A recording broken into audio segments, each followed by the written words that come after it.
Hello and a very good afternoon to you today. It's Hilary here, and I'm just going through with you today a little taster session about active learning. Now, I know that people talk extensively to me about active learning, and sometimes it kind of blends over with questioning and tactile activities, but the real reason I wanted to do this session is because a lot of people ask me a lot of questions about this when I do training. So I thought I'd give you a little taster of what this actually is all about. So first of all, we want to look at the why do we need to do it? What is it and why do we need to do it? And I'm going to give you a sample of some effective questioning techniques using active learning. Okay, so that's the point. This is the definition of active learning. I'm just going to read it out because it makes sense if you're watching this with the subtitles on it. It's a method of learning in which students are actively or experientially involved in the learning process and where there are different levels of active learning depending on student involvement. So the big takeaway from that is that students participate in active learning when they're doing something besides passively listening. I observe a lot of classes in my work, and mostly I'm in there for behaviour management support. But in terms of how we deliver our classes, active learning must not be underestimated. Okay, it is underdeveloped in most classes that I observe, and it's not because teachers don't know how to do it. It's because you either forget, you need a refresher, reminder. And for some subjects, it doesn't lend itself automatically. Like, for example, if you were doing weights and measures, volume, etc., that's, as an example, you could use jugs and rulers, and you've got those kind of things, tangible things to hand. Whereas if you're teaching a subject which is quite theoretical, then you won't. Okay, so when you're choosing something that's theoretical, you still have to look at questioning using ways which are more tactile, more active for the learner. So that's the point I'm trying to make here. I have to tell you that primary schools do it best, because that's sort of, it goes further and further away from the students the older that they get, which is a bit of a shame, don't you think? So active learning should arouse curiosity, it should stimulate the imagination of the learner, and it should motivate the learner to engage in the session. Now, all of those things are highly desirable, I think you'll agree. And so what we need to do is to move away from the fact that this is underdeveloped and understand why. Now, it is underdeveloped because people feed back to me that say they got mixed experiences in the past, that they've found it difficult to get the class back to quiet for a plenary session. And, generally speaking, there's more effort involved. Well, I'm here to tell you that we can dispel a lot of those ideas by sticking with it, because some of your students would be less sort of competent to do some of the things you might ask them to, unless you do it in a particular way. So that's what we're going to do. The first thing to think of is tell yourself that your students, before they engage, are going to go, well, what's in it for me? What is in it for me to do this stuff? Why? So before you start your plan, this is where you need to think about producing an idea in your plan. How am I going to engage my students to do this? With questioning, obviously we know that we should use lots of open questions, because this is how we're going to gauge the level of understanding. This is how we're going to get instant feedback as to whether the students are understanding what they need to do and whether they've learned what you expect them to learn. But also, it's not a yes or no answer, and it's more tactile, it's more immersive.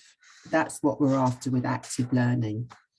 Now, I always go back to this slide because, number one, it's really, really powerful. And number two, it kind of covers an awful lot of things. And what I mean by that is, if I think about me, and even probably you, if you're honest with yourself, we've all drop off attention quite quickly. There's calls for our attention everywhere. And generally speaking, we aren't engaged 100%. Especially people who have ADHD, and especially dyslexia and other neurodivergent type of conditions, okay?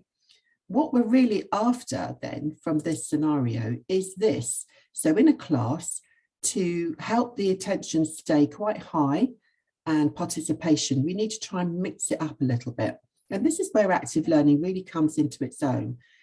Questioning really comes into its own as well. Switch it up, make a change. If lesson energy feels and looks low, then it probably is, you know, and we need to spot it, notice it, and find a way of adapting really quickly to it. However, if you plan for it, preempt it with active learning, then those reset actions are already there. They're ready for you to use. So that's why questioning is really good for this, and also bringing in some props and tactile ways of learning. Now, we talk about assessment for learning, and when we do formal observations, it's called formative assessment. When we do formal observations, we're looking for the process that's being followed for getting evidence that the learners are actually at the place that they should be, and that the teacher is checking, or the support staff is checking that they're at the place that they expect them to be. So this is important, that because the others that are observing, and even if they're not observing, it still should be happening. So assessment for learning, we as teachers and the support staff, we need to check understanding, check that the learner knows where they are before they move on to the next thing. So it's a really practical way of doing this. So when we're talking about questioning generally, we need to figure out what it is we're checking. What is it that we're actually checking when we're asking questions?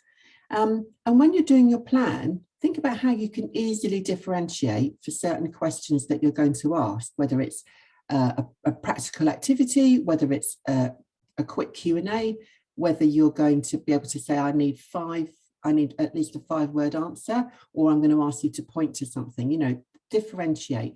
And then will the answers to the questions give you the right information? So even if you are including active learning in your questioning, you still need to know whether or not the answers you're getting are correct, or, you know, that's giving you the information that you want from your students. Now, here's a few questions which don't. These are sort of very leading questions, but they don't tell you what your student knows in a lot of cases.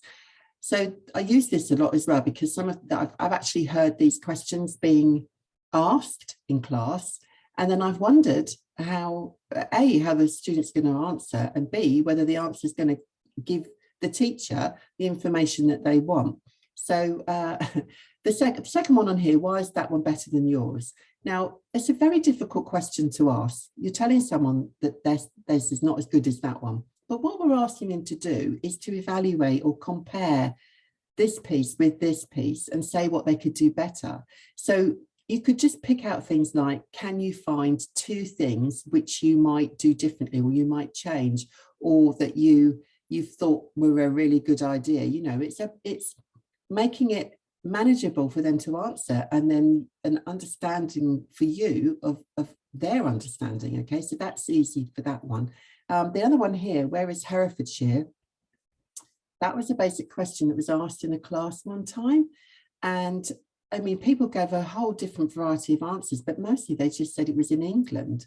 So if you wanted to differentiate the question in order to get a different answer, if you wanted to ask somebody where it is, you could ask them to point to it on a map. You could even ask them to say, what county does it border? Is it in England or Wales? How many miles is it to London? You know, things like that, so that you can make the question easier or more difficult depending on your learner. But those are just 2 examples of questioning. Now, the other thing we know is that even with that sort of questioning, not everyone answers, and there's reasons for it. So this is why you can embed active learning to avoid this problem.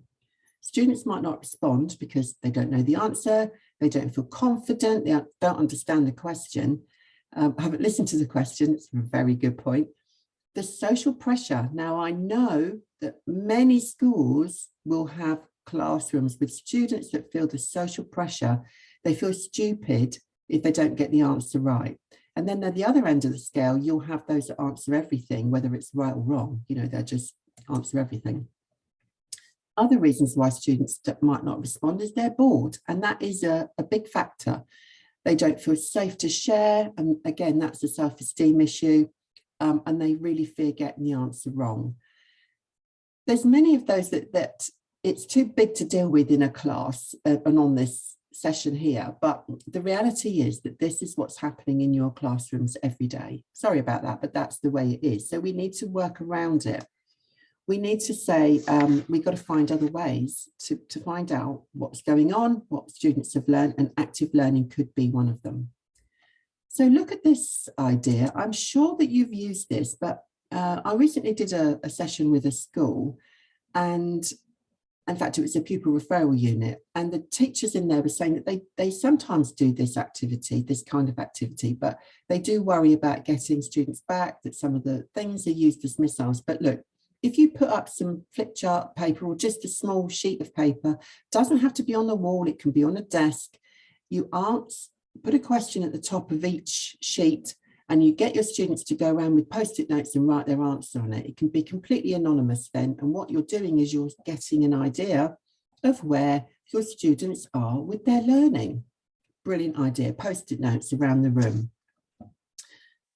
I've got this one here, which is a little bit of a taster, actually. It's a teaser, because I wanted just you to know about my active learning session. This one goes on for around about 2.5 to 3 hours, and we cover all of these. I think I might have mentioned it before. Progressive order questioning, it's a really important thing to know about, and I can help you with that. So call me. This is my taster teaser. So snakes and ladders. If you've never tried snakes and ladders as an experiential question and answer session, then ask me how. I'm not going to tell you now. You might have to get in touch with me to find out. I've seen it in practice in a couple of places now, and I've helped others to embed it. So if you want to know why, then get in touch. So assessment for learning, something else you can try. Frame questions to discover, to let your students know why they might need to know this stuff. So you can frame your questions to say, what is it in it for you? Why might you need to know this?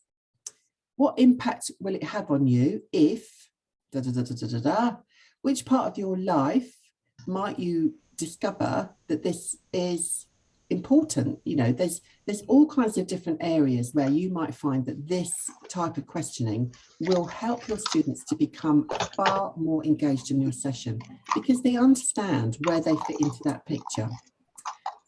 Excuse me.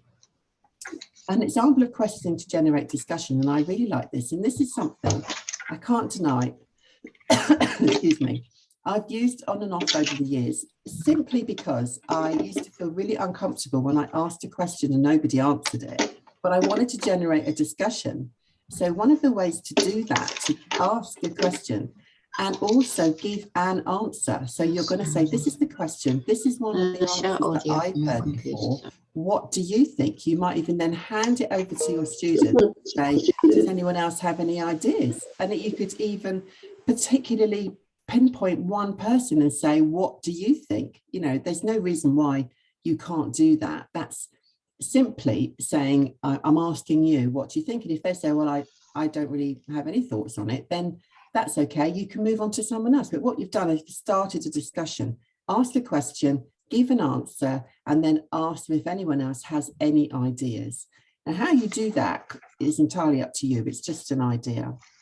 One of my favorite ways to get engagement from my students, and this is a Jeff Petty process, a Jeff Petty idea. Now, if you don't read him, then you ought to go onto his website. It's Jeff with a G. I think he might call himself Jeffrey Petty. I don't know. But anyway, one of the things that he says is that sometimes we need to give the big question before we do the task. So we tell the students the questions we're going to ask. So might just be one, might be four. Tell the students what the questions are, then do the activity. And during the time that the activity is taking place, whether it's a demonstration, a video, a discussion, a piece of reading, anything like that, the students are going to be picking up the things that they need to know in order to answer the question. So ask your questions first, do the activity and then go back to the questions. And then you can, more than likely, they will have received the information. But if you do it the other way around, if you just leave an empty space to say, well, here's an activity, I'm going to ask you questions on it later. For some people, they can't stay engaged long enough and they just zone out. They don't pick it up. So tell them the questions first, do the activity, and then ask the questions after. Okay, well, that's the end of this taster.